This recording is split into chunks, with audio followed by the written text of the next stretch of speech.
Hello, welcome back. It's a lovely, warm, and sunny day in April 2025. Obviously, you're going to want a puppy update. The puppies are now 3 weeks old and they're just learning to walk.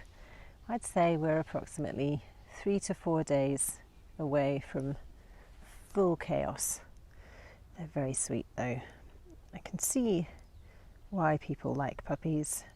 It's lovely to have a puppy to cuddle. Anyway, today's guest, Andrew sat down with Eugene Minogue, who is the Executive Director of Play England and a leading voice in the world of play and movement and access to green space and public space. Prior to Play England, he was the founder and the CEO of Parkour UK.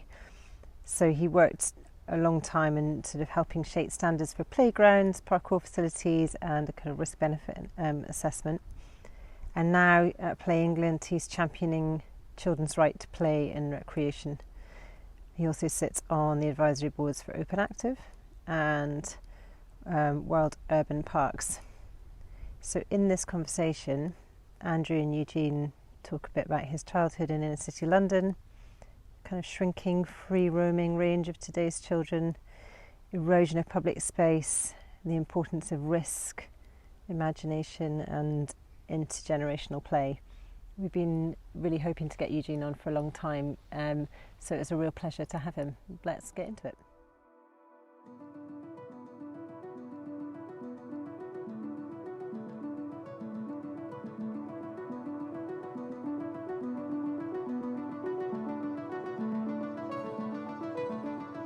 How to stand on shifting sand. How to bend but stay intact. Okay, I'm here today with Eugene Minogue. Eugene, thanks very much for making the time. I really appreciate it. Oh, you're welcome. Thanks for having me. Yeah, we were talking briefly earlier. I love reading your stuff. I always say that you're one of the best sources on social media if I want to keep my finger on the pulse of what's happening in play, accessibility to play, all kinds of things dealing with play and built environment. And I just always love the different projects that you work on.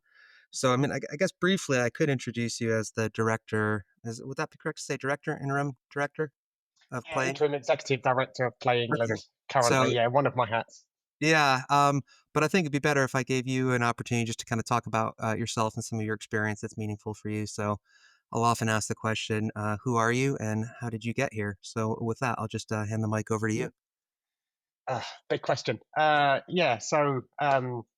For me, bit backstory, and I think it's helpful for context really because it's really shaped who I am as a person. So, second generation Irish immigrant, grew up in a very deprived part of London.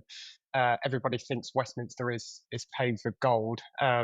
Westminster proper, a lot of it is, but there's large parts of Westminster or the city of Westminster that isn't. And growing up in inner city London in the 80s was tough. Um, but I grew up in a very diverse community, so lots of Irish immigrants coupled with Windrush and people who were from Cyprus as well, who were displaced from the war in Cyprus in late 1970s. So it was a real cultural mix of people, and we didn't have a lot, but that's what helped shape shape me as a person. And we were all shaped by our environment around that. So the community that I grew up in, I was shaped by not just the built environment, but the people that were there, and there was a real sense of community growing up there, even though we was all very deprived. You know, in uh, in posh parlance, I would say.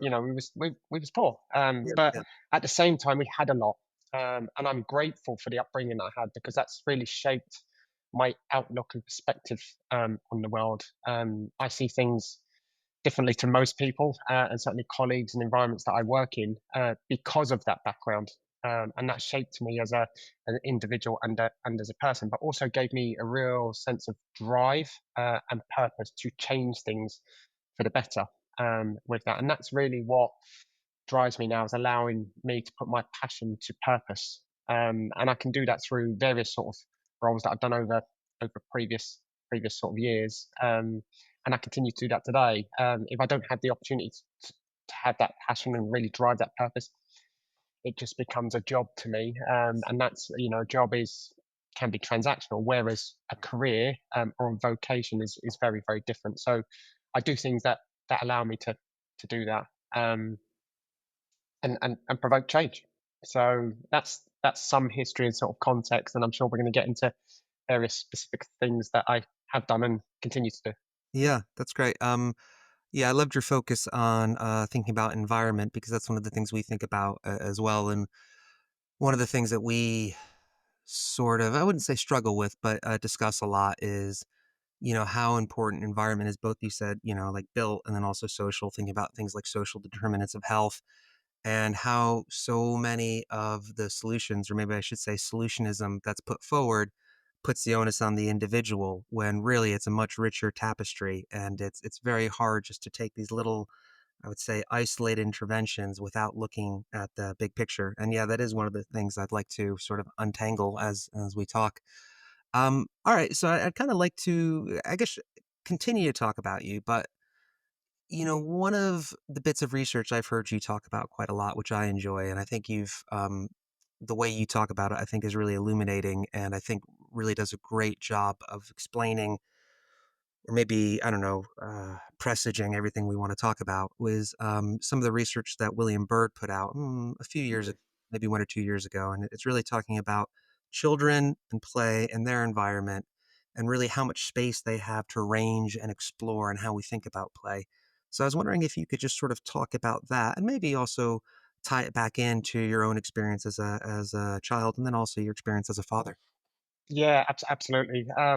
So the piece of research that you referred to was done by Dr. William Byrd, and it was looking at the free roaming range of children and how that has shrank over 4 generations. So headline stuff in that research was, my not literally, but my great grandparents' generation, so 4 generations ago, their free range of roaming distance was around about 6 miles. That's how far they would typically go unsupervised with their friends, either walking, cycling, going fishing, climbing trees, visiting each other, exploring their communities around them. Over 4 decades, that has shrunk literally down to line of sight. So my children, not literally, but my children, we're talking their generation, we're down to line of sight. And Jonathan Haidt talks about this in his book, The Actions Generation. We've moved from having a play-based childhood, which is my generation, so the generation in the middle. So arguably those that grew up in the 1980s or before, we was the last generation that was able to play out quite freely. And then that started to accelerate in the 1990s. And now children, particularly post-COVID, are growing up in a phone-based childhood. So we've shrunk the child's physical world down to the line of sight. Yet we have gave them quite freely one of these to go and explore the digital world virtually unregulated. And there are a number of factors within that, but it's startling where we've got to as a society, certainly Western society, not all of Western society, but particularly in the UK and England. So that sort of demonstrates where we are as a society now. People would have seen when you was leading into the question, you spoke about my experience as a childhood. My face lit up because instantly, as children, we have these really visceral, emotional connection to play. With that, whenever I'm at conferences or I'm speaking, I do a little exercise, and I won't do it on this one, but ask people to get in the mindset, or I get them in the mindset of thinking about their childhood. So one of the things I ask people to do is I say to them, okay, if you're able, please stand up if you was able to play as a child. Everybody stands up. Then I say to them, okay, well, think about your fondest memory of when you was playing. Was that freely, outdoors, and unsupervised? Virtually everybody stays standing. Then you ask a bit of a provocative question. Stay standing if you was doing something you probably shouldn't have been doing. most people stay standing. It depends on when they were born and their experiences.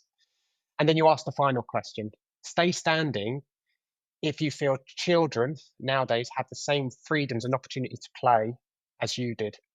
Virtually everybody sits down, and that exercise in itself tells you where we've got to as a society. And that is really distilling Dr. Bird's research down into a practical exercise, and it is startling where we've got to. Now, my childhood, I was very fortunate. I know this now. I'm very fortunate to grow up in the 1980s. So I benefited from that free range of movement, the inherent right to play, the cultural society around those things. So I could go on my bike with my friends, explore my community. I could go down to the graveyard, down the canal. I could climb trees. We could put a couple of bricks in the road and put a board in it and jump off on our bikes. We could run around quite freely. And if we was looking for somebody, you'd see a pile of bikes outside somebody's house. In terms of that, we could play games like Kirby in the street, or cricket, or basketball, rounders, whatever it may be. Those games that we all enjoyed as children. And having that free range of movement, and also doing simple things like my mum would say to me, "Off you go." Go out and play. You're making the place look untidy. Go and play, and come back when the street lights were on. So we was out for hours on end, exploring and doing things, building relationships and connectivities, doing things that we probably shouldn't have been doing, and other bits. But that's part of childhood. That's how we develop relationships. That's how we learn about risk, how we engage and benefit from risk, which is fundamental to childhood. How we got bumps, rapes, bruises, cuts, all sorts of different things with that. But unfortunately, as adults, where we've now got to as adults, we have created particularly the built environment in a way that has squeezed that out of childhood, squeezed childhood out of the built environment. And moreover, we continue as adults to curate that environment. Yes.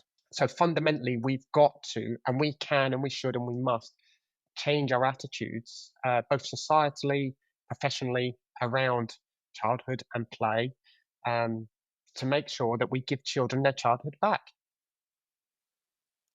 That was good. There's there's a lot to unpack there. You kind of hit on some threads that I'd like to follow up on, and there's quite a few. I thought it was interesting you opened up with this contrast between, you sort of talked about, the old adage, it takes a village to raise a child. And, when you were younger, you had that culture, that assumption of that right to play, that kids should be able to explore and everything like that, and how we've traded that for this completely decontextualized, tool, the phone, where actually there is no village there. Do you know what I mean? You don't have any of that sort of cultural transmission or that sense of people looking out for each other. It's almost like you sort of have this almost like a blank slate, and children could end up anywhere. And obviously, I think we'll probably spend more time talking on the phone, talking about phones and digital play and things like that. But it is an interesting contrast. From there, I would like to talk a lot about this idea of unstructured play. But before I forget, just because I think there's a good segue in there as well, just to talk about one of your current campaigns, which is No Ball Games, No Ball Games. And it's on my mind because you've been posting one of the videos recently for the campaign. And the one that I saw yesterday, I just thought was a really poignant and just really beautiful video talking about that. And actually I felt a little bit emotional about it in a good way. I thought it was just a very well done video. I was wondering if you could talk about that campaign a little bit and then bring it back in to maybe talk about places and spaces and things like that. Yeah, sure. This is all shaped around the village raising a child, Yes. or I'd broaden it out, society to raise a child. So it takes teachers, it takes school, it takes neighbours, uncles, aunties, sisters, brothers, everybody to raise a childhood. That childhood is formed by those small interactions, and play is fundamental to all of that. And one of the things I set up the No Ball Games campaign, KNOW Ball Games. So it's a bit of a play on words back in 2011. And that was shaped up my own experience with that. So growing up in Westminster, I saw that literally that piece of research by William Beth happened to me. So in the early 80s, when I was much younger, more childlike, if you like, I was able to play quite freely outside my mum's house, on the street, and the other bits and pieces. Then things started to slowly creep in. So we had the neighbour across the road complain to the council. They put a no ball game sign on my mum's house. So that really shaped me as a child. I was like, hold on, how can that go up to rob me as a child of my right to play, my freedom to play? So much so, even the tree outside my mum's house that we used to climb and swing on, we had a rope and a tire and other bits. The council actually came round and took that tree down because of the complaints from neighbours from children playing. And then societally, we saw this change. Then there was things like CPZs or controlled parking zones that came in that allowed or reallocated the street to cars. Not Yes. only did cars have the right to drive it, but now they had the privilege of parking out there, robbing me and my friends of space to play. And these are things that sort of came in. So that really shaped me. And in 2011, I founded the No Ball Games campaign, really around how these signs had become so socially normed that people don't even notice them anymore. And moreover, they don't even notice that children have stopped playing because of those signs. Yes. Now, the purpose behind the No Ball Games campaign wasn't just to take those signs down, was actually to put new signs up because we need to change societal attitudes around children playing. It's not antisocial, it's not illegal, it's not disruptive, it's not dangerous. These are things that we all did now as adults that we did as kids. And that's one of the things whenever I'm at conferences, I always introduce myself as a former child, now big kid, because as adults, we forget these things or we trivialize play. And these are things that we need to change. So I've been campaigning for many, many years with that. And then more recently, there's a wider campaign called hashtag More Ball Games that has recently launched primarily in London.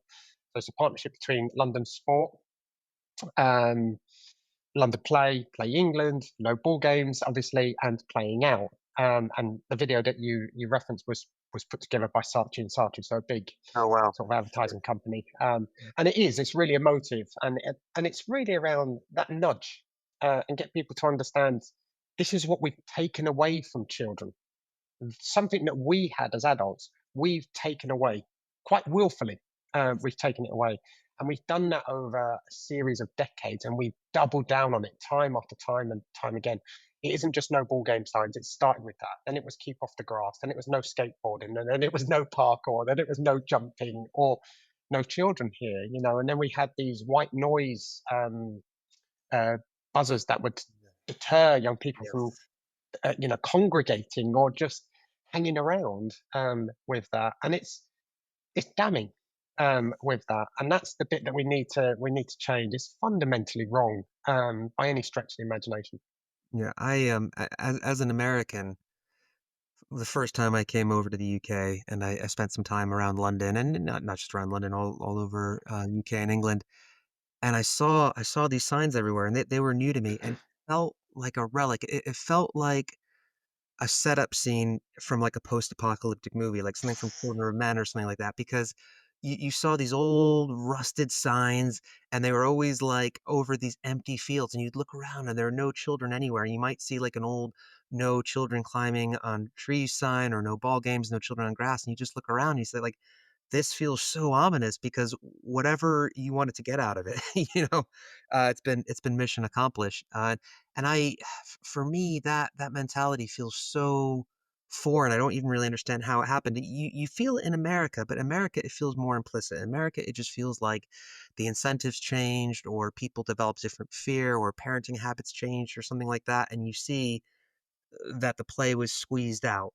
Um, but there's something about how explicitly it's written in the UK that is really jarring for me. There's there's a lot we could go with that, or there's a lot we could kind of take from what you just said. I guess it'd be worth talking about this idea of danger, disruption, risk. And maybe you can talk a little bit about parkour as well, and maybe how that fits in there. And then you've mentioned before some of the new ISO standards on risk reward as well, which I think is useful to tie in at the end of that discussion. So if you could just talk a little bit about risk, parkour, and maybe how that mentality is changing, or hopefully is changing. Yeah, absolutely. I think part and parcel of what's happened since certainly when I was a kid. So, as a broad brush, if we look at crime stats or knife crime or you know violent crime, other bits and pieces, by any sort of objective measure, it has come down quite significantly. But the perception of it has ramped up massively. Um, in my days, growing up in the 80s, we had 4 TV channels, then it became five, then there was cable TV, then there was Sky TV.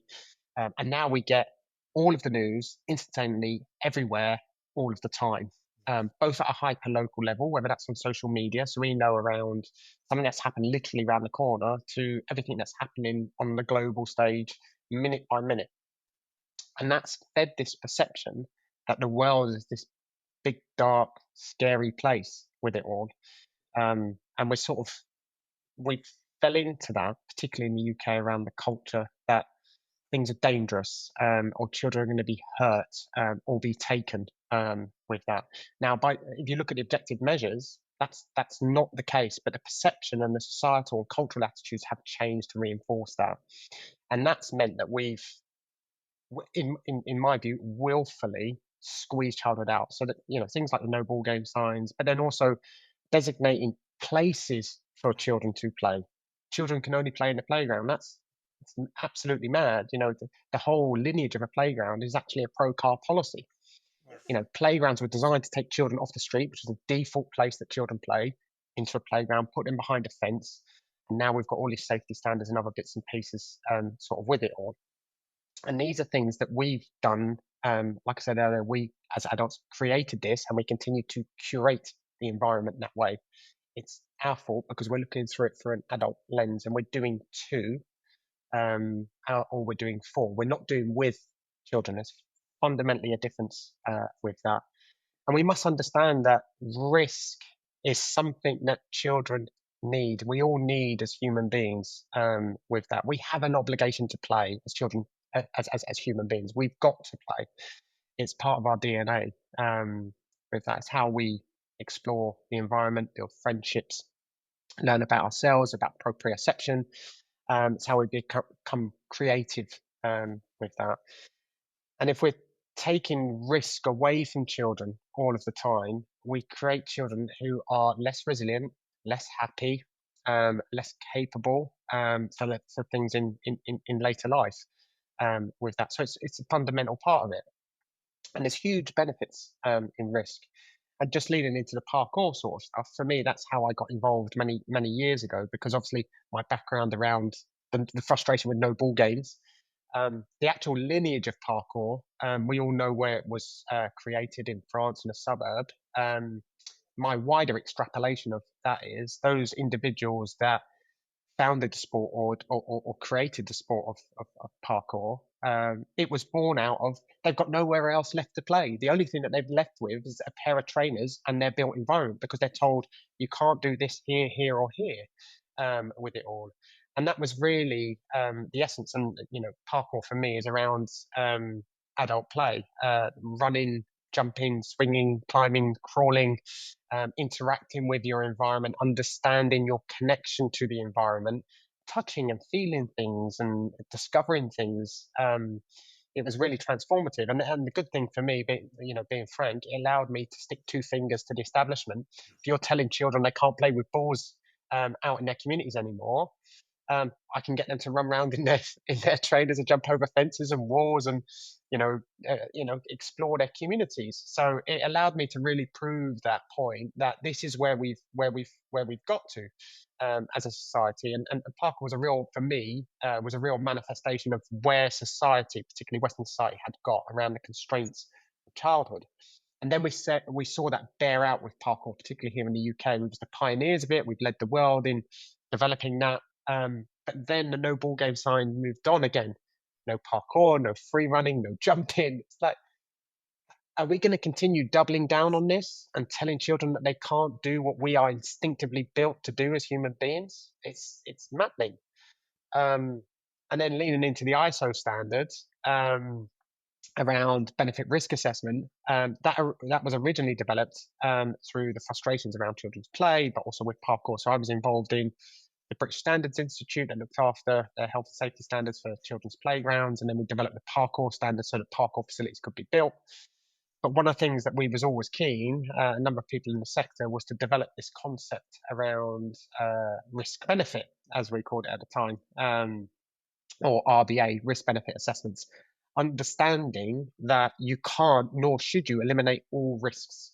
There are inherent benefits that children must be exposed to for risk purposes so that they can understand it, engage with it, manage it, and learn from it, and ultimately benefit from the risk that they're exposed to.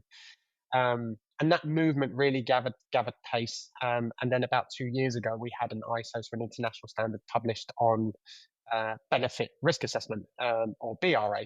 So that was now published, and that covers a wide range of activities. Everything from sport and physical activity and leisure, right through to children's play and other things.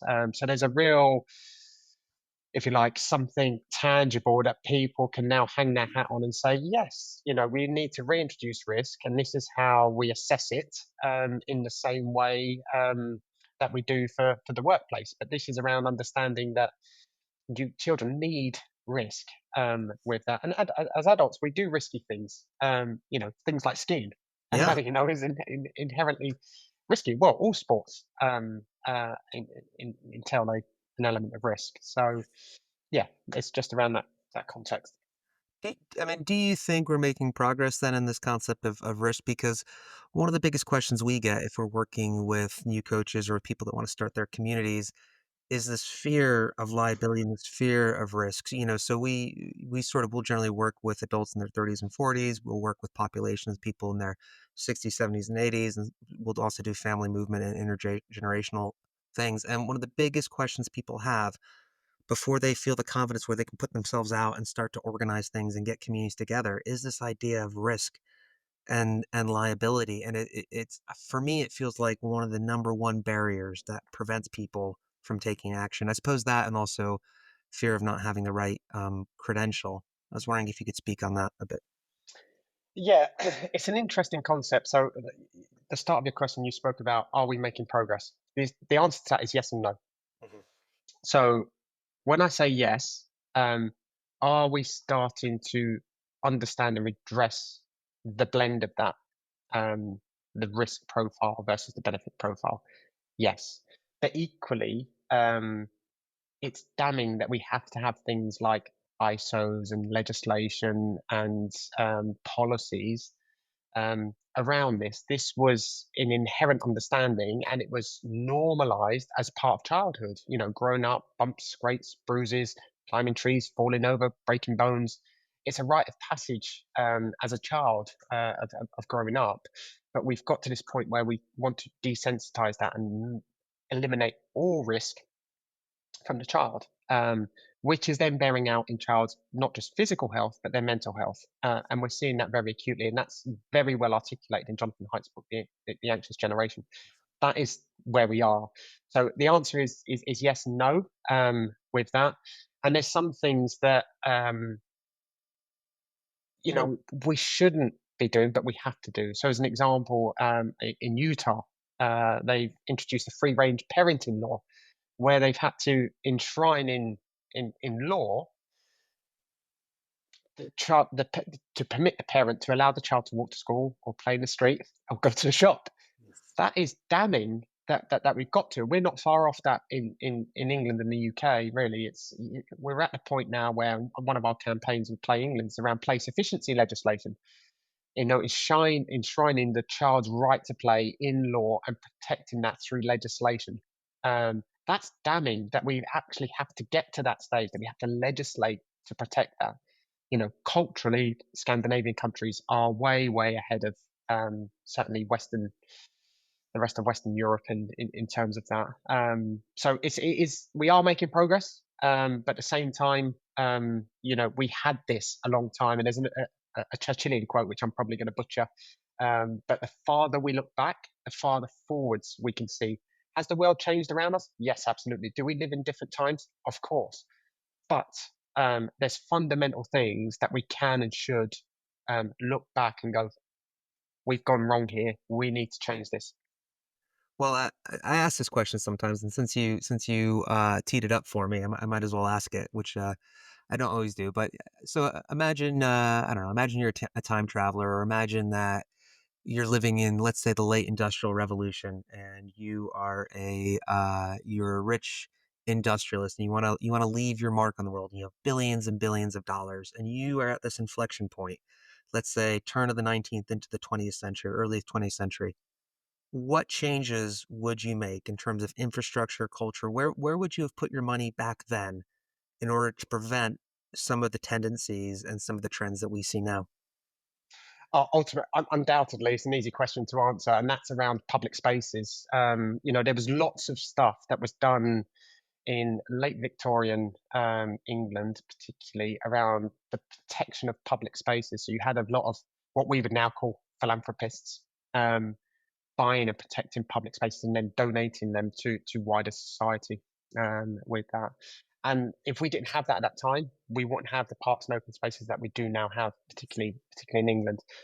But we've seen some of the reversal of that now here in England. So there's lots of things that can be done, but the public realm was huge, particularly in Victorian times. There's lots of stuff that we do now in England, which is very municipal, Yes. very basic with that, and we don't design these spaces and places for people, particularly children. And if you design it through the child's lens, often it is right for adults and particularly older people, those with mobility issues and just wider society and business as well. So these are things that again, that Churchillian quote, let's look back and bring those things forwards again and really look at society in a wider sense of the term as opposed through to a purely economic lens. And that's some of the stuff where we're going wrong. We're still coercing children to go to a school in a very Victorian way, which was designed to put children in factories. That world has come and gone. We're not developing children for today, let alone tomorrow, and the world that our future generations are going to be growing up in. Some good points there. There's 2 points I want to take out of that. I do want to talk about child development, but first, I want to continue with what you were just saying. Why do you think it is that England is struggling more in this area than, say, the Scandinavian countries? Or I could maybe point to Spain. I could look at Barcelona, for example, as maybe some more progressive urbanism. What are the barriers that preventing England from shifting over? Why are we sort of still stuck in, I don't know, this, I don't know if to call it an older model, a small c conservative model, or what, but it seems like, we can look at the Netherlands, and I've never heard you talk about it explicitly, but I feel like you've probably read a lot of the athletic skills model when you talk about child development, or you look at the Scandinavian countries. You look at even some of the Mediterranean countries that seem to be moving forward on this. And for some reason, I do feel like the UK is stuck. Why? What are some forces that are preventing progress from happening?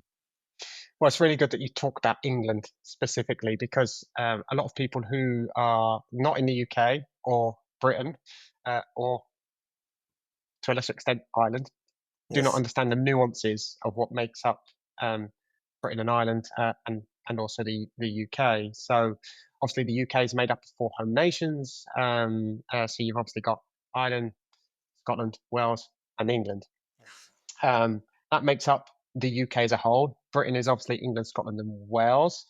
So there are some nuances here in England. So about 20 years ago, we brought in devolution. So Scotland and Wales have their own assemblies and parliaments, and some stuff was devolved. One of those things that was devolved was education more broadly. So play was has a different legislative context and also a cultural context in Scotland and Wales versus England. For England, there's about 60 million people that live in England. 12 million of those are children. Um, for England, we don't have a parliament. We have a UK parliament.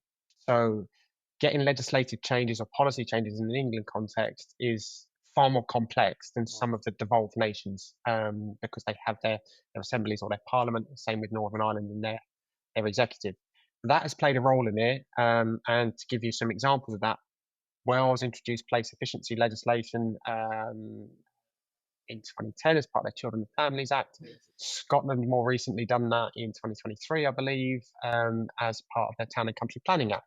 So they can introduce a different legislative context. Additionally, those nations have also enshrined the UNCRC, or the United Nations Convention of the Rights of the Child, into domestic law. England doesn't have that. So again, we've been left behind in England compared to our other siblings in the home nations, completely and utterly left behind with that.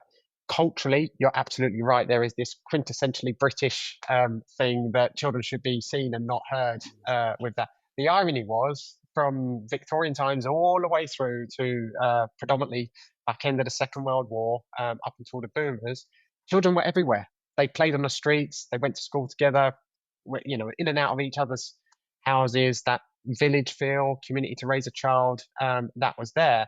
And then we started to have the proliferation of cars, and then garden cities, and then new housing, because we was coming out of the Second World War. Britain was rebuilding itself, particularly in an England sort of context. And then we sort of had these things emerge: playgrounds, the elimination of play streets, adventure playgrounds were being established with that. And then the irony is, you sort of fast forward to 80s, 90s, early 2000s. I spoke a little earlier that I was on the British Standards Committee for Children's Play. You look around that committee, predominantly middle-aged white men who played on bombed-out building sites at the end of the Second World War, who are now writing standards to say that children can't jump off something greater than 60 centimetres for fear of a long limb fracture. And I'm sat around the room going, what are we doing with that? Yeah, it's interesting. There's always this tension, between economic development, and I think there's this big push for housing now. I know you've spoken on it as well. And does that mean we're going to lose more of these both places and spaces where children can play? And then, yeah, and then, I mean, we spent most of the time, we haven't even really defined play, which I guess we could get into. But also, how much of this playtime is subsumed by, adult-led activities? I always say, if it involves a spreadsheet, it's probably not play.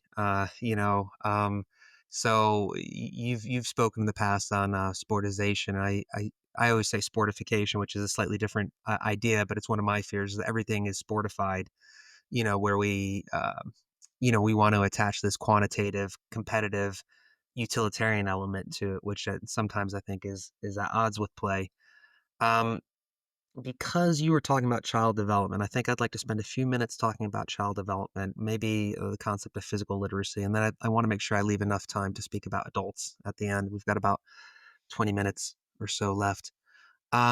So I know you saw that article that came out in The Guardian a few months ago, and I think everyone else did, and it ties in with some of Jonathan Haidt's stuff.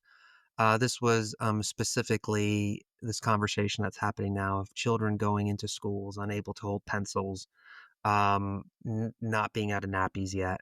You hear all these anecdotes about children trying to swipe books and things like that using tablet gestures. I've spoken with teachers who say that the motor skills the children have now, their thumbs are very highly developed. So you see them trying to do everything with their thumbs in terms of turning off light switches, but actually their fine motor skills, all sorts of things, even just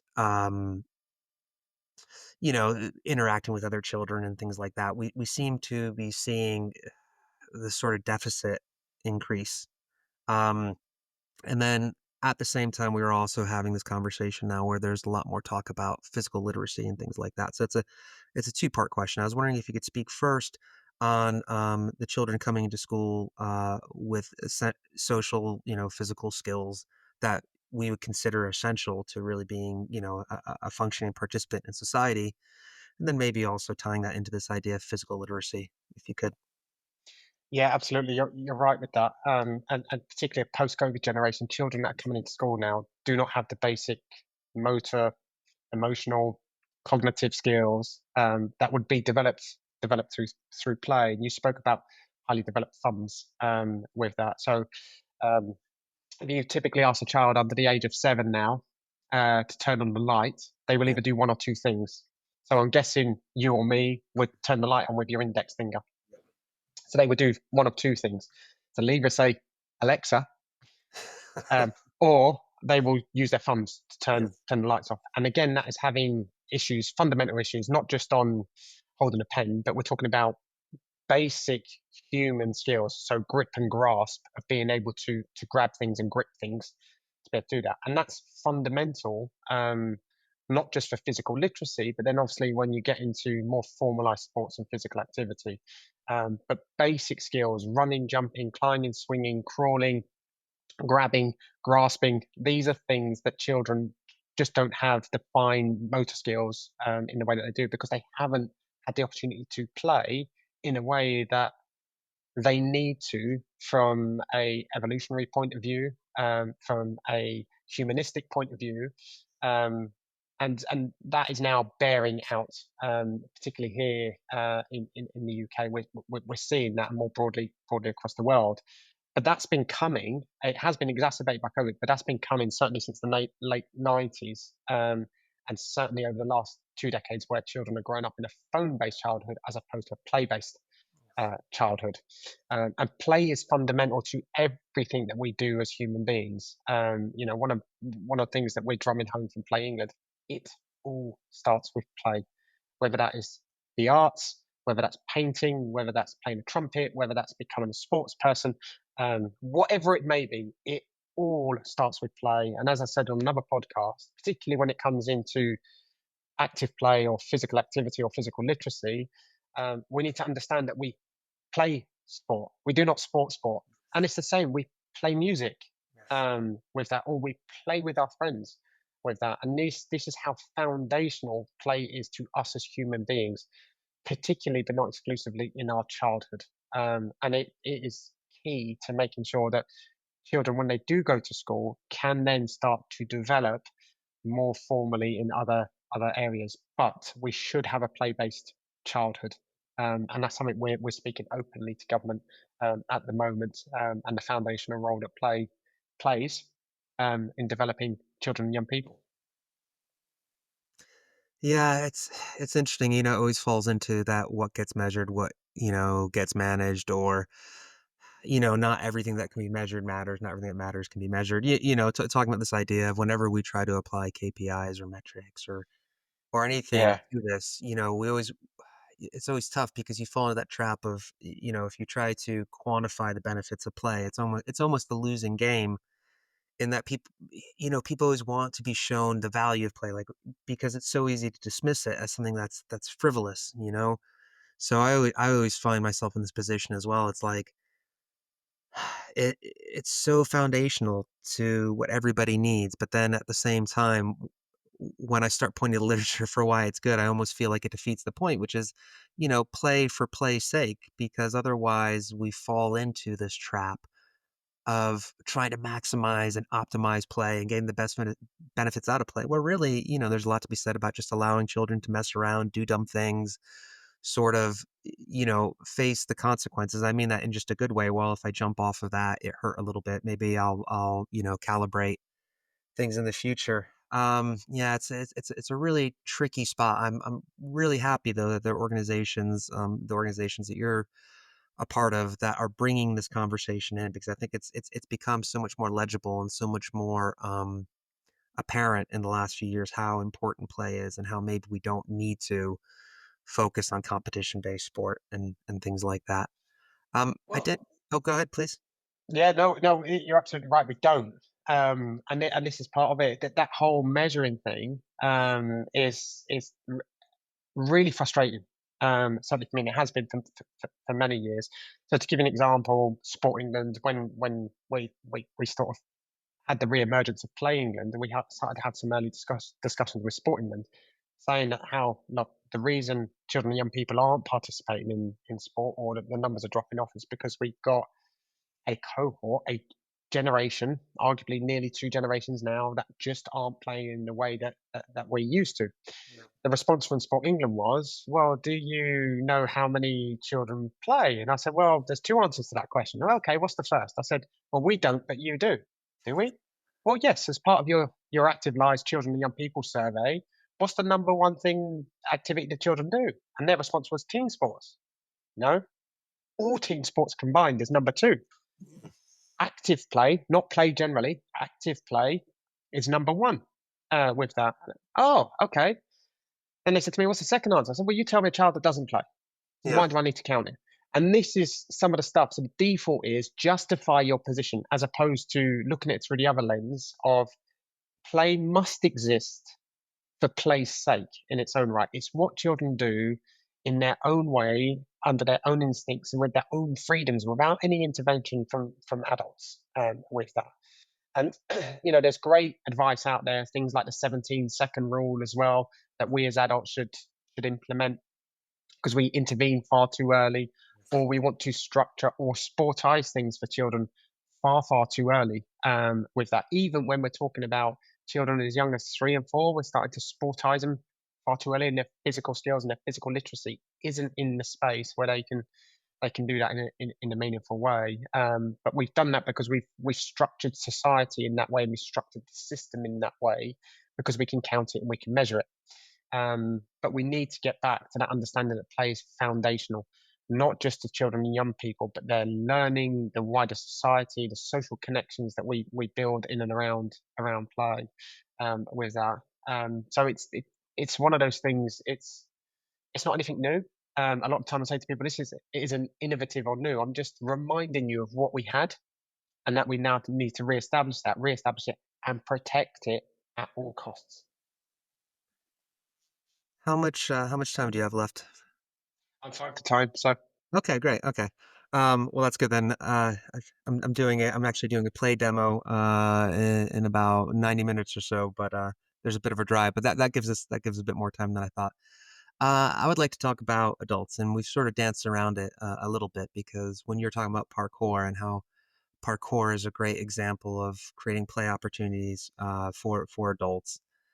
Um, and I know it's something you've posted on in the past, and I guess there's a few conversations. One of it is obviously the importance of having play areas for adults and mental health, and sort of the role of the children's play area, especially for young parents, as a place for people to congregate and get outside and talk and have a coffee and things like that. And I think that's really important. But then one of the things that I first noticed, and Jill, my wife, first noticed, when our children were starting to get a little bit older, is that actually it was quite fun for us to play in the play area with them, So like, oh, can we do the monkey bars? Can we make some challenges? Can we play floor is lava? And, depending on the community you're at, all of a sudden you start getting funny looks, well, that's not your space. That's the children's space. And yeah, I want to be respectful of that, especially, as a middle-aged guy jumping on things, man, I don't want to make anyone uncomfortable. But then, you realize that actually the opportunities for play, everything we've said about children, about these concepts of play, sufficiency, even like thinking about physical literacy throughout the entire lifespan, the right to play. All of this is true for adults as well, but it's sort of become invisible. And you think about the opportunities people have to play after university, and they just dwindle and they dwindle and they dwindle, for a number of reasons. It could be the logistics of seeing your friends, it could be embarrassment, it could be the culture of play around you. But, I think that there's a huge play deficit for adults. And then that gets conflated with physical activity. Physical activity often turns into something that you wouldn't use the verb to play. No one says, I'm going to go play on a run. No one says, I'm going to go play on the treadmill. No one says, I'm going to go play in the gym. I think it's telling that we use the word workout for the way people get their physical activity.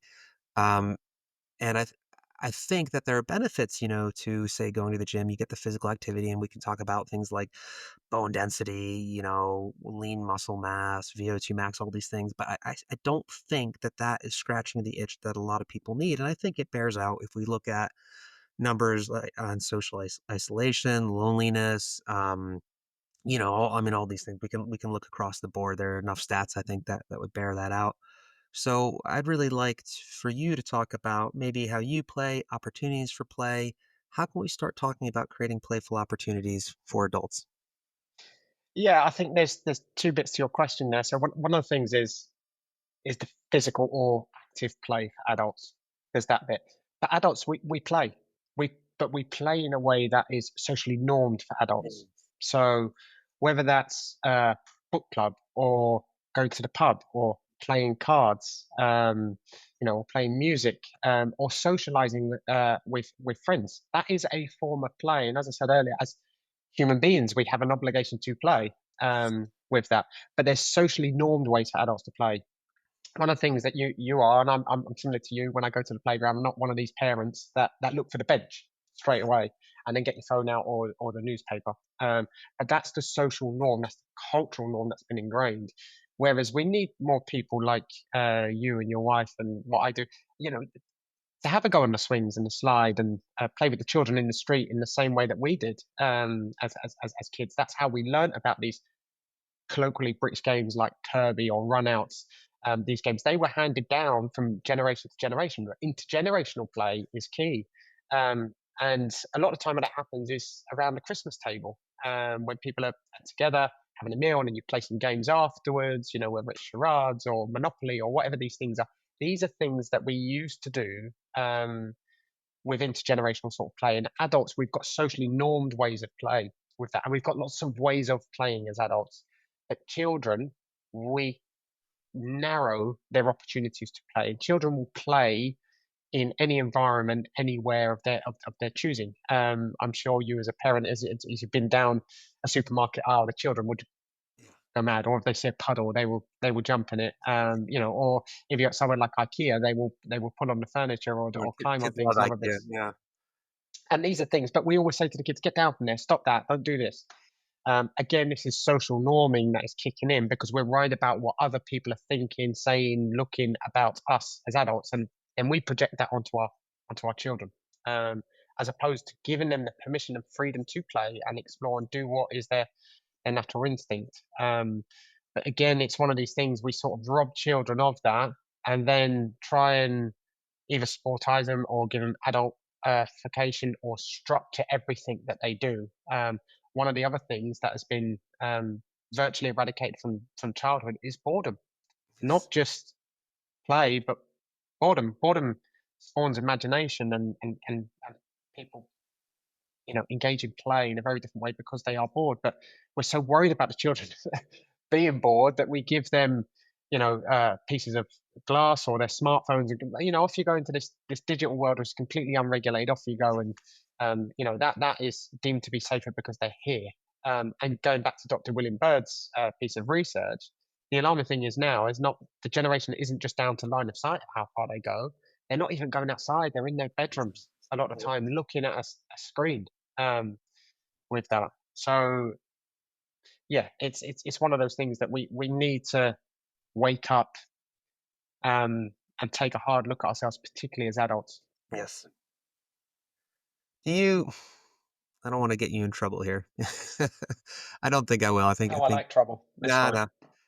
Do you think video games are play? I had a conversation with Rafe Kelly the other day, who thinks a lot about play. And when I'm feeling diplomatic, I will talk about video games. Say, well, you know, video games are interesting because they do give children a space, especially children who, if they feel like they don't have a place in a space outside, in a way, it gives them an opportunity for unregulated interaction with their peers, where they don't feel like they're being supervised by parents and things like that. So you know, one element, you kind of have the social aspect, though. I would say that the environmental design and affordances of video games are very warped in terms of that. But also, I think of a lot of the definitions of play. If I think about, you know, if I were going to pull up my Peter Gray, or if I were going to pull up my Stuart Brown, and I was going to look at what they consider play, I can't in good conscience say that I think that video games are play. I think it's very nice to be diplomatic and say, well, actually, you know, you can see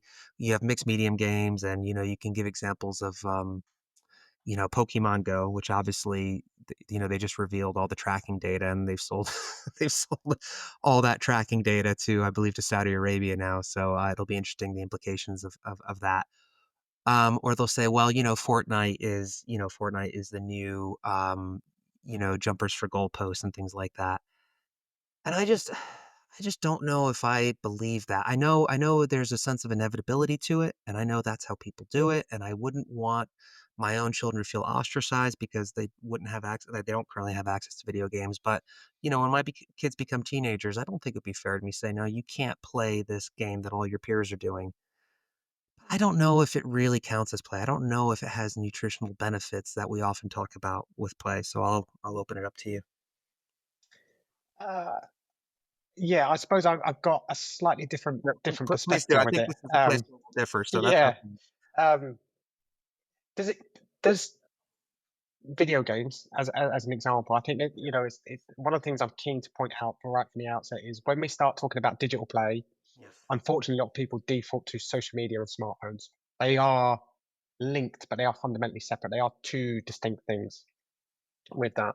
Um, I think for me personally, again, going back to my childhood, I was fortunate enough to grow up in the 80s with that. So I saw the emergence of particularly the video game, whether it was the Atari or the Commodore, or going down to the arcade originally, and then PlayStation. Just turning that on and hearing the sound was magical for me as a child, and that was new forms of play. So what we've got to remember is we're in a different context Yes. each generation grows up in a slightly different context with that.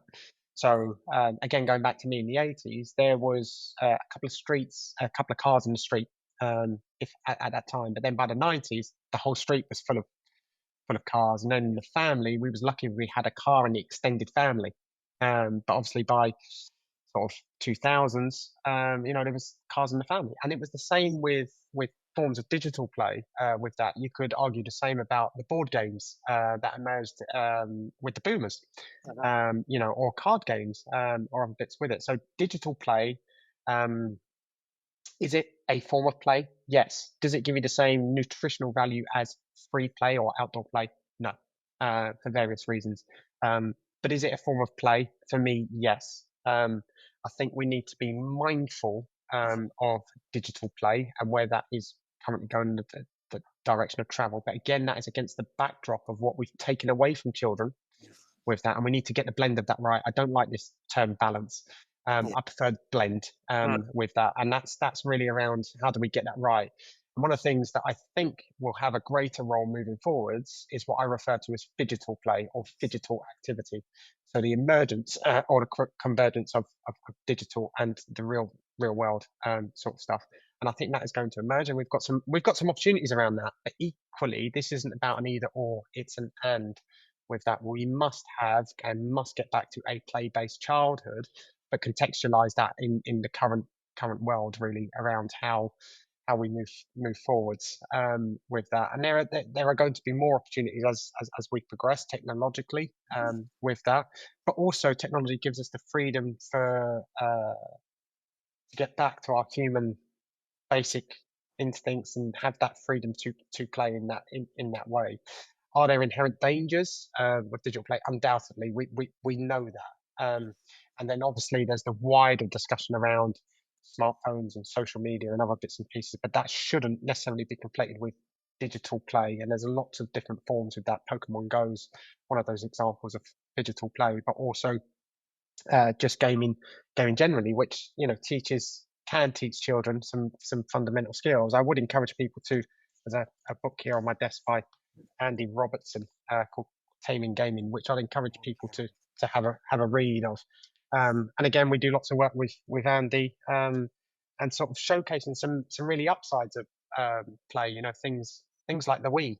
It's a great family sort of leveler, and it can introduce intergenerational play. Should that replace outdoor play? No, absolutely not. So it's just around this contextualization of where we are as a society, where we are in modernity. But at the same time, again, this comes back to responsibility as us as adults.